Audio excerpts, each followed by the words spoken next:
This is the last lesson in the trigonometry unit. So following this unit, you guys are going to want to do a review and then organize with me when you want to do the test, and we can make that happen. This last lesson, we're going to look at determining angles. We're going to work backwards today to figure out the angles based on the ratios that we're given. To do that, we kind of need to know a few things. Number one, we need to know where to draw it. Since we no longer have the angle, we have to use a quadrant system to tell us where to draw our special triangles. As a reminder, quadrants start top right corner, number 1, and they go counterclockwise, 2, 3, 4. We're then going to use our Sir-6 ratio to help us fill in our special triangles.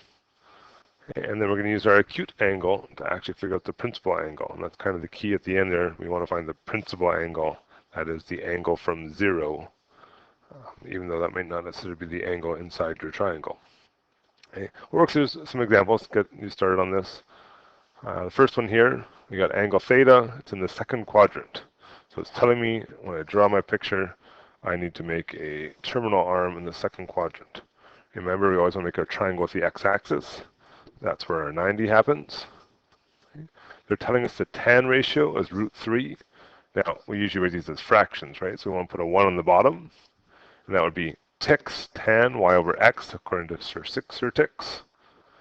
Now, if I look at this, it says my √3 should be negative, and that's my y value. But my y value is going up. It doesn't really make sense for it to be negative.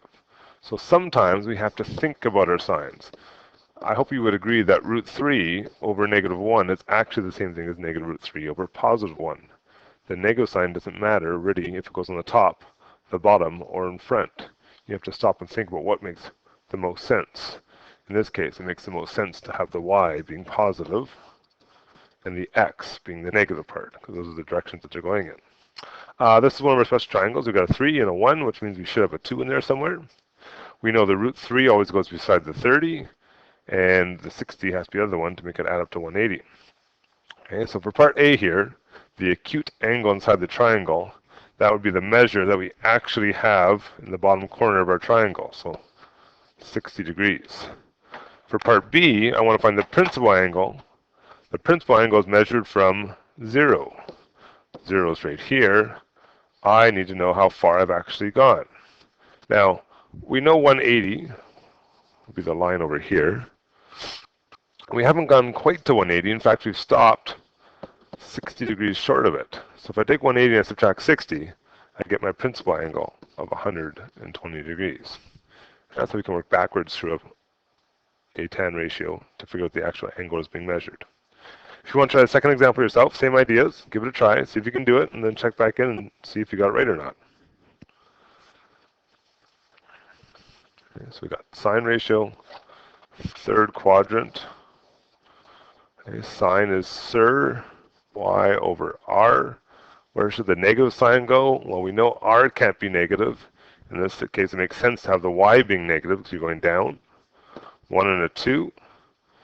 Okay, it's not a √2, which means we're missing a root.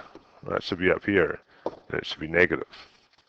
Beside the 3 always goes to 30, and there's the 60. So what is our acute angle actually inside the triangle? Well, it's 30. Remember, it's one in the corner.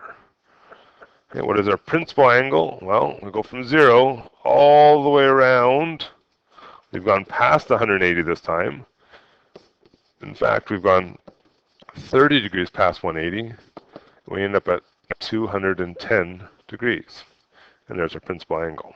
Okay, and that takes us to the end of the first page almost. I'm going to do the bottom part of the first page on the next video.